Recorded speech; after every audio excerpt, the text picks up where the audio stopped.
Hello friends, कैसे हो आप सब। आशा करता हूँ बेहतर होंगे। आपका अपने यूट्यूब चैनल लर्न विद हिमांक में स्वागत है। आज की इस वीडियो में हम लोग कवर करेंगे आधुनिक भारत के अंतर्गत उत्तरकालीन मुगल सम्राट के बारे में। तो आइए वीडियो को शुरू करते हैं। वीडियो शुरू करने से पहले आपसे एक रिक्वेस्ट है, यदि आप चैनल पर पहली बार आए तो चैनल को सब्सक्राइब करें, वीडियो लाइक करें और शेयर करें। यदि वीडियो से संबंधित कोई भी क्वेरी है तो कमेंट बॉक्स में जरूर लिखें। आइए वीडियो को शुरू करते हैं। पहला पॉइंट है, उत्तराधिकार युद्ध में गुरु गोविंद सिंह ने बहादुर शाह का साथ दिया था। बहादुर शाह का पूर्ण नाम मुअज्जम था। क्या था? मुअज्जम। बहादुर शाह को शाह वे खबर के उपनाम से पुकारा जाता था। साथियों, बहादुर शाह का उपनाम क्या था? बहादुर शाह का उपनाम था शाह बे खबर। नेक्स्ट पॉइंट है, जहादर शाह ने अपने शासन में लाल कुमारी नाम की वैश्या को हस्तक्षेप करने का आदेश दे रखा था। साथियों, आइए जान लेते हैं मुगलों से स्वतंत्र होने वाले राज्य एवं उनके संस्थापक। तो आइए देखते हैं। पहला राज्य है अवध। अवध का संस्थापक था सादत खां। कौन था? सादत खां। नेक्स्ट है हैदराबाद। हैदराबाद के संस्थापक थे चिनकिलिज खां या निजामुल मुल्क आसिफ शाह। नेक्स्ट है रुहेलखंड। रुहेलखंड के संस्थापक थे बीर दाऊद एवं अली मोहम्मद खां। नेक्स्ट है बंगाल। बंगाल के संस्थापक मुर्शिद कुली खां। नेक्स्ट है कर्नाटक। कर्नाटक के संस्थापक सादतुल्ला खां। नेक्स्ट है भरतपुर। भरतपुर के संस्थापक चूरामन एवं बदन सिंह। साथियों, इधर देखते हैं। नेक्स्ट पॉइंट है, मुगल कालीन इतिहास में सैयद बंधु हुसैन अली खां एवं अब्दुल्ला खां को शासक निर्माता के रूप में जाना जाता है। साथियों, शासक निर्माता के रूप में किसे जाना जाता है? तो साथियों, शासक निर्माता के रूप में सैयद बंधु हुसैन अली खां एवं अब्दुल्ला खां को जाना जाता है। साथियों, क्वेश्चन एग्जाम में पूछा जाता है कि लंपट मूर्ख किस शासक को कहा जाता है? साथियों, इसका राइट आंसर हो जाएगा जहांदर शाह को। जहांदर शाह को साथियों लंपट मूर्ख भी कहा जाता है। फर्रुख हसियर को मुगल वंश का घृणित कायर कहा गया है। फर्रुख हसियर को साथियों मुगल वंश का घृणित कायर कहा गया है। सुंदर युवतियों के प्रति अत्यधिक रुझान के कारण मोहम्मद शाह को रंगीला बादशाह कहा जाता था। नेक्स्ट पॉइंट है, तुरानी सैनिक हैदर बेग ने 9 अक्टूबर 1720 को सैयद बंधु हुसैन अली खां की हत्या कर दी। ईरान फारस के सम्राट नादिर शाह ने 1739 ईस्वी में दिल्ली पर आक्रमण किया। साथियों, नादिर शाह ने दिल्ली पर आक्रमण कब किया था? इसका राइट आंसर हो जाएगा 1739 ईस्वी में। नादिर शाह कहाँ का आक्रमणकारी था? नादिर शाह जो है ईरान का आक्रमणकारी था। उस समय दिल्ली का शासक मोहम्मद शाह था। नादिर शाह को ईरान का नेपोलियन कहा जाता है। साथियों, क्वेश्चन एग्जाम में पूछा जाता है कि ईरान का नेपोलियन किसे कहा जाता है? तो इसका राइट आंसर हो जाएगा नादिर शाह को। नादिर शाह लगभग 70 करोड़ रुपए की धनराशि और शाहजहां का बनवाया हुआ तख्ते ताउस तथा कोहिनूर हीरा लेकर फारस वापस लौटा। तख्ते ताउस मयूर सिंहासन पर बैठने वाला अंतिम मुगल शासक मोहम्मद शाह था। कौन था? मोहम्मद शाह। शाह आलम द्वितीय अली गौतम के शासनकाल में 1803 ईस्वी में अंग्रेजों ने दिल्ली पर कब्जा कर लिया। पानीपत का तृतीय युद्ध। साथियों, पानीपत का तृतीय युद्ध जो है 1761 ईस्वी में मराठा एवं मोहम्मद शाह अब्दाली की सेना के बीच हुआ था। इस युद्ध में मराठों की हार हुई थी। साथियों, आइए जान लेते हैं उत्तरकालीन मुगल सम्राट एवं उनके शासनकाल। पहला है बहादुर शाह। बहादुर शाह का शासनकाल रहा 1707 से लेकर के 1712 ईस्वी तक। नेक्स्ट है जहांदर शाह। जहांदर शाह का शासनकाल रहा साथियों 1712 से लेकर के 1713 ईस्वी तक। नेक्स्ट है फर्रुख हसियर। फर्रुख हसियर का शासनकाल रहा 1713 से लेकर के 1719 तक। नेक्स्ट है मोहम्मद शाह। मोहम्मद शाह का साथियों शासनकाल रहा 1719 से लेकर के 1748 तक। उसके बाद आता है साथियों अहमद शाह। अहमद शाह का शासनकाल था 1748 से लेकर के 1754 तक। उसके बाद है आलमगीर द्वितीय। आलमगीर द्वितीय का शासनकाल था साथियों 1754 से लेकर के 1759 ईस्वी तक। उसके बाद है साथियों शाह आलम द्वितीय। शाह आलम द्वितीय का शासनकाल रहा साथियों 1759 से लेकर के 1806 ईस्वी तक। उसके बाद है साथियों अकबर शाह। अकबर द्वितीय। अकबर द्वितीय का शासनकाल रहा साथियों 1806 से लेकर के 1837 तक। और उसके बाद लास्ट शासक जो थे मुगलकालीन वो थे बहादुर शाह जफर। बहादुर शाह जफर का शासनकाल रहा साथियों 1837 से लेकर के 1857 ईस्वी तक। नेक्स्ट इधर पॉइंट देखते हैं साथियों, गुलाम कादिर खान ने 1806 ईस्वी को शाह आलम द्वितीय की हत्या करवा दी। बहादुर शाह द्वितीय जफर का अंतिम मुगल सम्राट था। बहादुर शाह द्वितीय जो है अंतिम मुगल सम्राट था। 1857 ईस्वी की क्रांति में भाग लेने के कारण अंग्रेजों द्वारा बहादुर शाह जफर को बंदी बना लिया गया एवं रंगून भेज दिया गया। अहमद शाह अब्दाली का वास्तविक नाम अहमद खां था। क्या था? अहमद खां। इसने 8 बार भारत पर आक्रमण किया। साथियों, आइए जानते हैं भारत में यूरोपीय व्यापारिक कंपनियों का आगमन। तो आइए देखते हैं भारत में यूरोपीय व्यापारिक कंपनियों के आगमन से संबंधित महत्वपूर्ण पॉइंट।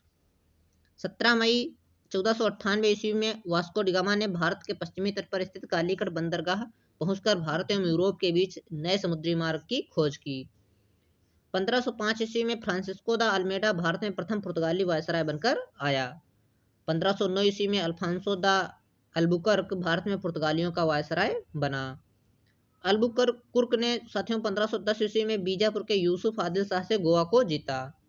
नेक्स्ट है, पुर्तगालियों ने अपनी पहली व्यापारिक कोठी कोचीन में खोली। साथियों, पुर्तगालियों ने अपनी पहली व्यापारिक कोठी कहाँ खोली थी? कोचीन में। नेक्स्ट है, 1596 ईस्वी में भारत आने वाला प्रथम डच नागरिक था कार्नेलिस डह इस्तेमान। नेक्स्ट, डचों का भारत में अंतिम रूप से पतन 1759 ईस्वी को अंग्रेजों एवं डचों के मध्य हुए वेदरा युद्ध से हुआ था।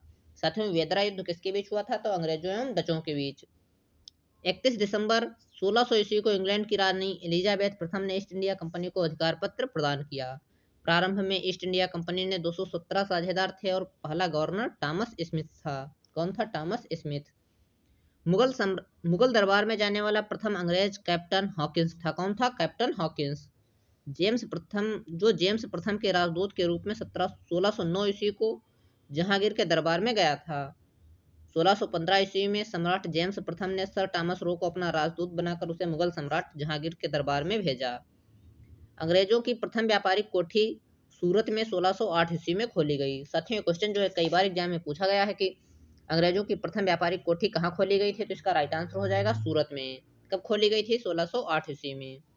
1611 ईस्वी में दक्षिण पूर्व समुद्र तट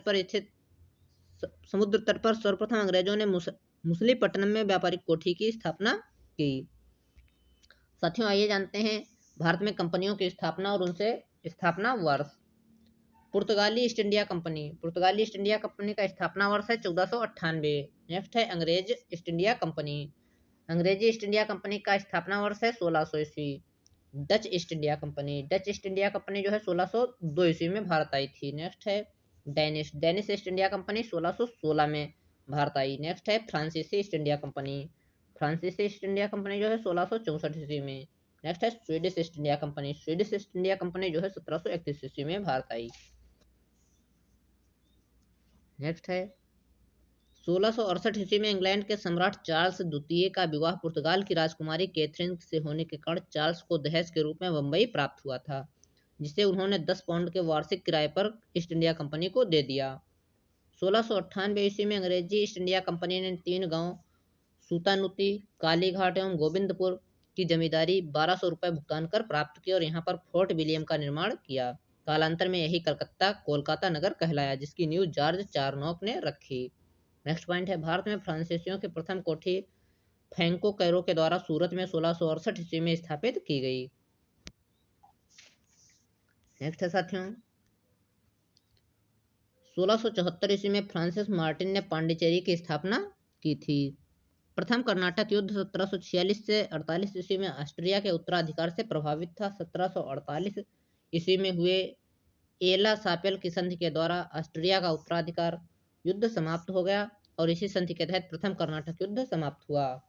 नेक्स्ट है, दूसरा कर्नाटक युद्ध 1749 से 1754 ईस्वी में हुआ। इस युद्ध में फ्रांसीसी गवर्नर डुप्ले की हार हुई, उसे वापस बुला लिया गया और उसकी जगह गोडेहू को भारत में अगला फ्रांसीसी गवर्नर बनाया गया। पांडिचेरी की संधि जनवरी 1755 ईस्वी के साथ युद्ध विराम हुआ। कर्नाटक का तीसरा युद्ध। साथियों, कर्नाटक का तीसरा युद्ध जो है 1756 ईस्वी से 1763 ईस्वी के बीच हुआ था, जो 1756 ईस्वी में शुरू हुए सप्तवर्षीय युद्ध का ही एक अंश था। पेरिस की संधि होने पर जो है यह समाप्त हो गया। 1760 ईस्वी में अंग्रेजी सेना पर ने सर आयरकोट के नेतृत्व में वांडीवास की लड़ाई में फ्रांसीसियों को बुरी तरह हराया था। 1761 ईस्वी में अंग्रेजों ने पांडिचेरी को फ्रांसीसियों से छीन लिया। नेक्स्ट है, 1763 ईस्वी में पेरिस संधि के द्वारा अंग्रेजों ने चंद्रनगर को छोड़कर शेष अन्य प्रदेशों को लौटा दिया, जो 1749 ईस्वी तक फ्रांसीसी कब्जे में थे। ये प्रदेश भारत की आज़ादी तक फ्रांसीसियों के कब्जे में रहे। साथियों, आइए जानते हैं बंगाल पर अंग्रेजों का आधिपत्य और उससे संबंधित महत्वपूर्ण पॉइंट। आइए देखते हैं साथियों। मुगल साम्राज्य के अंतर्गत आने वाले प्रांतों में बंगाल सर्वाधिक संपन्न राज्य था। प्लासी का युद्ध 23 जून 1757 ईस्वी को अंग्रेजों के सेनापति रॉबर्ट क्लाइव एवं बंगाल के नवाब सिराजुद्दौला के बीच हुआ। साथियों, क्वेश्चन जो है कई बार एग्जाम में पूछा गया है कि प्लासी का युद्ध कब हुआ था, तो इसका राइट आंसर हो जाता है 1757 ईस्वी में। और ये भी पूछा गया है कि किसके बीच हुआ था, तो इसका राइट आंसर हो जाता है अंग्रेज सेनापति रॉबर्ट क्लाइव एवं बंगाल के नवाब सिराजुद्दौला के बीच जो है प्लासी का युद्ध हुआ था, जिसमें नवाब अपने सेनापति मीर जाफर की धोखाधड़ी के कारण पराजित हुआ था। इस युद्ध में जो है प्लासी के युद्ध में नवाब सिराजुद्दौला जो है वो अंग्रेजों से पराजित हो गया था। अंग्रेजों ने मीर जाफर को बंगाल का नवाब बना दिया। क्लाइव के हाथों की कठपुतली नवाब मीर जाफर को अंग्रेजों ने 1760 ईस्वी में हटाकर उसके दामाद मीर कासिम को बंगाल का नवाब बनाया। मीर कासिम ने अपनी राजधानी को मुर्शिदाबाद से मुंगेर मुगदलपुर स्थानांतरित किया। साथियों, आइए जानते हैं बंगाल के नवाब और उनके शासनकाल। पहला है मुर्शिद कुली खां। मुर्शिद कुली खां का शासनकाल रहा साथियों 1713 से लेकर के 1727 ईस्वी तक। उसके बाद आता है साथियों सुजाउद्दीन। सुजाउद्दीन का शासनकाल रहा साथियों 1727 से लेकर के 1739 ईस्वी तक। उसके बाद है साथियों सरफराज खां। सरफराज खां का शासनकाल रहा साथियों 1739 से 1740 ईस्वी तक। उसके बाद आता है साथियों अलीवर्दी खां। अलीवर्दी खां का शासनकाल रहा साथियों 1740 से लेकर के 1756 ईस्वी तक। नेक्स्ट है सिराजुद्दौला। सिराजुद्दौला का शासनकाल रहा साथियों 1756 से लेकर के 1757 ईस्वी तक। उसके बाद है साथियों मीर जाफर। मीर जाफर का शासनकाल रहा साथियों 1757 से लेकर के 1760 ईस्वी तक। साथियों उसके बाद आता है मीर कासिम। मीर कासिम 1760 से लेकर के 1763 ईस्वी तक जो है शासनकाल रहा इसका। नेक्स्ट है मीर जाफर। मीर जाफर जो है साथियों 1763 से लेकर के 1765 ईस्वी तक बंगाल का नवाब रहा। उसके बाद आता है साथियों निजामुद्दौला। निजामुद्दौला जो है 1765 से लेकर के 1766 ईस्वी तक बंगाल का नवाब रहा। उसके बाद आता है साथियों सैफुद्दौला। सैफुद्दौला जो है 1766 से लेकर के 1770 ईस्वी तक बंगाल का नवाब बना। उसके बाद आता है साथियों मुबारक उद्दौला। मुबारक उद्दौला जो है 1770 से लेकर के 1775 ईस्वी तक बंगाल का नवाब बना। तो आइए देखते हैं साथियों इधर मीर कासिम ने अपनी राजधानी को जो है मुर्शिदाबाद से मुंगेर मुगदलपुर स्थानांतरित किया। नेक्स्ट है बक्सर का युद्ध 1764 ईस्वी में अंग्रेजों एवं मीर कासिम अवध के नवाब सुजाउद्दौला एवं मुगल सम्राट शाह आलम द्वितीय के बीच हुआ था। साथियों क्वेश्चन जो है कई बार पूछा जाता है कि बक्सर का युद्ध किसके बीच हुआ था। साथियों इसका राइट आंसर हो जाएगा कि बक्सर का युद्ध जो है 1764 ईस्वी में अंग्रेजों एवं मीर कासिम के बीच जो है हुआ था। नेक्स्ट है युद्ध। इस युद्ध में जो है अंग्रेज विजयी हुए। इस युद्ध में अंग्रेज सेनापति हेक्टर मुनरो था। बक्सर के युद्ध के बाद एक बार फिर मीर कासिम की जगह मीर जाफर को नवाब बना दिया गया। 5 जनवरी 1765 ईस्वी में मीर जाफर की मृत्यु हो गई। साथियों आइए देखते हैं अंग्रेजों के मैसूर से संबंध। साथियों आइए जान लेते हैं अंग्रेजों के मैसूर से संबंध क्या रहे। 1761 ईस्वी में हैदर अली मैसूर का शासक बना। साथियों हैदर अली जो है कहाँ का शासक था, तो इसका राइट आंसर हो जाएगा मैसूर का। और कब शासक बना था 1761 ईस्वी में। हैदर अली की मृत्यु 1782 ईस्वी में द्वितीय आंग्ल मैसूर युद्ध के दौरान हो गई। हैदर अली का उत्तराधिकारी उसका पुत्र टीपू सुल्तान हुआ। हैदर अली का उत्तराधिकारी कौन था साथियों, इसका राइट आंसर हो जाएगा 1787 ईस्वी में टीपू ने अपनी राजधानी श्रीरंगपत्तनम में पदशाह की उपाधि धारण की। टीपू ने अपनी राजधानी श्रीरंगपत्तनम में स्वतंत्रता का वृक्ष लगवाया और साथ ही जैकोबिन क्लब का सदस्य बना। साथियों आइए जानते हैं प्रमुख युद्ध और उनके वर्ष और उस समय गवर्नर जनरल। प्रथम आंग्ल मैसूर युद्ध, ये जो है 1767 से लेकर के 1769 ईस्वी में लड़ा गया। नेक्स्ट है द्वितीय आंग्ल मैसूर युद्ध। द्वितीय आंग्ल मैसूर युद्ध जो है 1780 से लेकर के 1784 ईस्वी तक लड़ा गया था और इस समय गवर्नर जनरल था वारेन हेस्टिंग्स। नेक्स्ट है तृतीय आंग्ल मैसूर युद्ध। तृतीय आंग्ल मैसूर युद्ध जो है 1790 से लेकर के 92 ईस्वी तक लड़ा गया और इस समय अंग्रेजों का गवर्नर जनरल था कॉर्नवालिस। नेक्स्ट है चतुर्थ आंग्ल मैसूर युद्ध। चतुर्थ आंग्ल मैसूर युद्ध जो है 1799 ईस्वी में लड़ा गया और इस समय गवर्नर जनरल था लॉर्ड वेलेजली। साथियों ये देख लेते हैं महत्वपूर्ण संधियां अंग्रेजों एवं जो है मैसूर के शासकों के बीच हुई महत्वपूर्ण संधियों के बारे में। प्रथम आंग्ल मैसूर युद्ध, ये जो है मद्रास की संधि के द्वारा समाप्त हुआ था और इस संधि हुई थी 1769 ईस्वी में। नेक्स्ट है द्वितीय आंग्ल मैसूर युद्ध, ये जो है मैंगलोर संधि के नाम से इसे जाना जाता है और जो है 1784 ईस्वी में समाप्त संधि हुई थी। नेक्स्ट है तृतीय आंग्ल मैसूर युद्ध। तृतीय आंग्ल मैसूर युद्ध जो है श्रीरंगपत्तनम की संधि के द्वारा समाप्त हुआ था और 1792 ईस्वी में यह संधि हुई थी।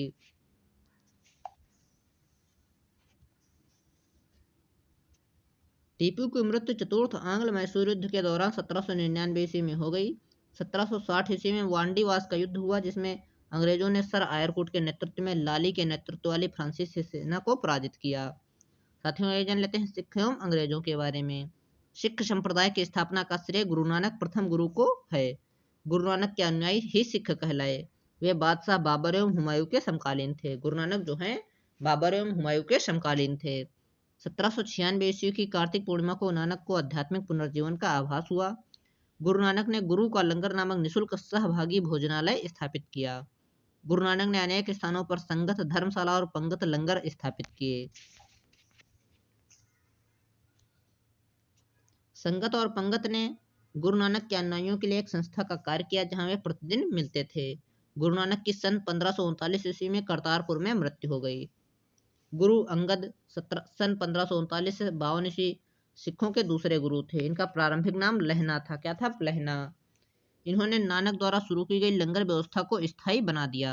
गुरुमुखी लिपि का आरंभ जो है गुरु अंगद ने किया था। ये क्वेश्चन जो है साथियों एग्जाम में कई बार पूछा गया है कि गुरुमुखी लिपि का आरंभ किसने किया था, तो इसका राइट आंसर हो जाता है गुरु अंगद ने। सिखों के तीसरे गुरु अमरदास थे। कौन थे? अमरदास। गुरु अमरदास ने हिंदुओं से पृथक होने वाले कई कार्य किए। हिंदुओं से अलग विवाह पद्धति लवन को प्रचलित किया। अकबर ने गुरु अमरदास से गोविंदवाल जाकर भेंट की और गुरु पुत्री बीबी भानी को कई गांव दान में दिए। अमरदास ने 22 गद्दियों की स्थापना की और प्रत्येक पर एक महंत की नियुक्ति की। नेक्स्ट है बीबी के पति रामदास सिखों के चौथे गुरु हुए। बीबी के पति रामदास जो हैं सिखों के चौथे गुरु हुए। अकबर ने बीबी मानी को 500 बीघा भूमि दी। गुरु रामदास ने इसी भूमि पर अमृतसर नामक जलाशय खुदवाया और अमृतसर नगर की स्थापना की। गुरु रामदास ने अपने तीसरे पुत्र अर्जुन को गुरु का पद सौंपा। इस प्रकार उन्होंने गुरु पद को पैतृक बनाया।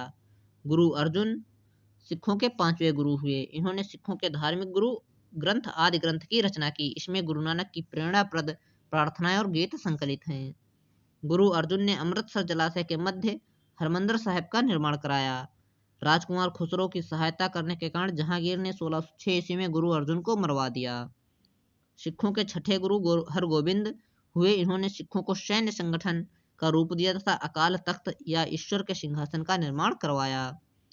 ये 2 तलवार बांधकर गद्दी पर बैठते थे और दरबार में नगाड़ा बजाने की व्यवस्था की। इन्होंने अमृतसर की किलेबंदी की। सिखों के 7वें गुरु हर राय हुए। इन्होंने दारा सिखों को मिलने आने पर आशीर्वाद दिया। नेक्स्ट है सिखों के 8वें गुरु हरकिशन हुए। इनकी मृत्यु चेचक से हो गई। इन्हें दिल्ली जाकर गुरुपद के बारे में औरंगजेब को समझाना पड़ा था। सिखों के 9वें गुरु तेग बहादुर हुए। इस्लाम स्वीकार नहीं के करने के कारण औरंगजेब ने इन्हें वर्तमान शीशगंज में गुरुद्वारा के निकट मरवा दिया। सिखों के 10वें एवं अंतिम गुरु जो है गुरु गोविंद सिंह हुए और इनका जन्म जो है 1666 ईस्वी में पटना में हुआ था। गुरु गोविंद सिंह ने अपने को सच्चा पादशाह कहा। इन्होंने सिखों के लिए 5 कंकार अनिवार्य किए, अर्थात प्रत्येक सिख को केश, कंघा, कृपाण, कच्छा और कड़ा रखने की अनुमति दी और सभी लोगों को अपने नाम के अंत में सिंह शब्द जोड़ने के लिए कहा। गुरु गोविंद सिंह का निवास स्थान आनंदपुर साहिब था एवं कार्यस्थल पावोता थी। इनके 2 पुत्र हुए फतेह सिंह एवं जोरावर सिंह की सरहिंद के मुगल फौजदार वजीर खान ने दीवार में चुनवा दिया। 1699 ईस्वी में बैसाखी के दिन गुरु गोविंद सिंह ने खालसा पंथ की स्थापना की।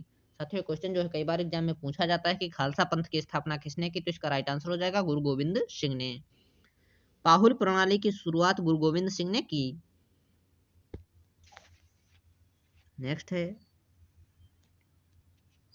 गुरु गोविंद सिंह ने सिखों के धार्मिक ग्रंथ आदि ग्रंथ को वर्तमान रूप दिया और कहा कि अब गुरुवाणी सिख संप्रदाय के गुरु का कार्य करेगी। गुरु गोविंद सिंह की हत्या 1708 ईस्वी में नांदेड़ नामक स्थान पर गुलखा नामक पठान ने कर दी। साथियों आइए जानते हैं बंदा बहादुर के बारे में। बंदा बहादुर इनका जन्म 1670 ईस्वी में पुंछ जिले के राजौली गांव में हुआ था। इनके बचपन का नाम लक्ष्मण दास था। इनके पिता रामदेव भारद्वाज राजपूत थे। बंदा का उद्देश्य पंजाब में एक सिख राज्य स्थापित करने का था। इसके लिए उन्होंने लौहगढ़ को राजधानी बनाया। इन्होंने गुरु नानक एवं गुरु गोविंद सिंह नाम के सिक्के चलवाए। बंदा ने सरहिंद के मुगल फौजदार वजीर खां की हत्या कर दी। मुगल बादशाह फर्रुख हसियर के आदेश पर 16 ईस्वी में बंदा सिंह को गुरदासपुर नांगल नामक स्थान पर पकड़कर मौत के घाट उतार दिया गया। शाहदराह कत्लगढ़ी के नाम से विख्यात है, जहां बंदा ने हजारों मुगल सैनिकों को मौत के घाट उतार दिया था। बंदा की मृत्यु के बाद सिख कई छोटे छोटे टुकड़ों में बट गए। 1748 ईस्वी में नवाब करपूर सिंह की पहल पर सभी सिख टुकड़ियों का दल खालसा में विलय हुआ। दल खालसा को जस्सा सिंह अहुलवालिया के नेतृत्व में रखा गया, जिसके बाद 12 दलों में विभाजित किया गया। इसे मिसल कहा गया है। मिसल अरबी भाषा का शब्द है जिसका अर्थ होता है समान। साथियों नेक्स्ट है रणजीत सिंह। रणजीत सिंह का जन्म गुजरावाला में 2 नवंबर 1780 ईस्वी को सुकरचकिया मिसल के मुखिया महासिंह के यहाँ हुआ था। इनके दादा चरत सिंह ने 12 मिसलों में सुकरचकिया मिसल को प्रमुख स्थान दिला दिया। 1798-99 ईस्वी में रणजीत सिंह लाहौर का शासक बना। 25 अप्रैल 1809 ईस्वी को चार्ल्स मेटकाफ और महाराजा रणजीत सिंह के बीच अमृतसर की संधि हुई। रणजीत सिंह का राज्य 4 सूबों में बटा था: पेशावर, कश्मीर, सुल्तान एवं लाहौर। महाराजा रणजीत सिंह का विदेश मंत्री फकीर अजीजुद्दीन एवं वित्त मंत्री दीनानाथ था। 7 जून 1839 ईस्वी में रणजीत सिंह की मृत्यु हो गई। प्रथम आंग्ल सिख युद्ध 1845-46 एवं द्वितीय आंग्ल सिख युद्ध 1849 ईस्वी में हुआ। साथियों ये जानते हैं अंग्रेजों एवं सिखों के मध्य हुई संधियां। पहली संधि है लाहौर की संधि, कब हुई थी? 9 मार्च 1846 ईस्वी को। द्वितीय है भैरावल की संधि, ये जो है 22 दिसंबर 1846 ईस्वी को हुई थी। इस संधि के तहत राजा दिलीप सिंह के संरक्षण हेतु अंग्रेजी सेना का प्रवास पंजाब में मान लिया गया। नेक्स्ट है 20 अगस्त 1847 ईस्वी को महारानी जिंदा को राजा दलीप सिंह से अलग कर 48,000 रुपए वार्षिक पेंशन देकर शेखपुरा भेज दिया गया। द्वितीय आंग्ल सिख युद्ध के दौरान पहली लड़ाई चिलियानवाला की लड़ाई सिख नेता शेर सिंह एवं अंग्रेज कमांडर गफ के मध्य लड़ी गई। दूसरी लड़ाई गुजरात के चीनाब नदी के किनारे चार्ल्स नेपियर के नेतृत्व में अंग्रेजों ने 21 फरवरी 1849 ईस्वी को लड़ी।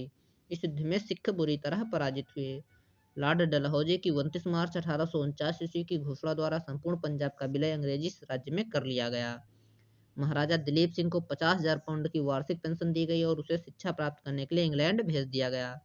सिख राज्य का प्रसिद्ध हीरा कोहिनूर को महारानी विक्टोरिया को भेज दिया गया। दोस्तों आज की इस वीडियो में इतना ही। अगली वीडियो में हम लोग पढ़ेंगे कंपनी के अधीन गवर्नर जनरलों के बारे में। यदि वीडियो साथियों पसंद आई तो वीडियो को लाइक करें, शेयर करें, चैनल को सब्सक्राइब करें। धन्यवाद।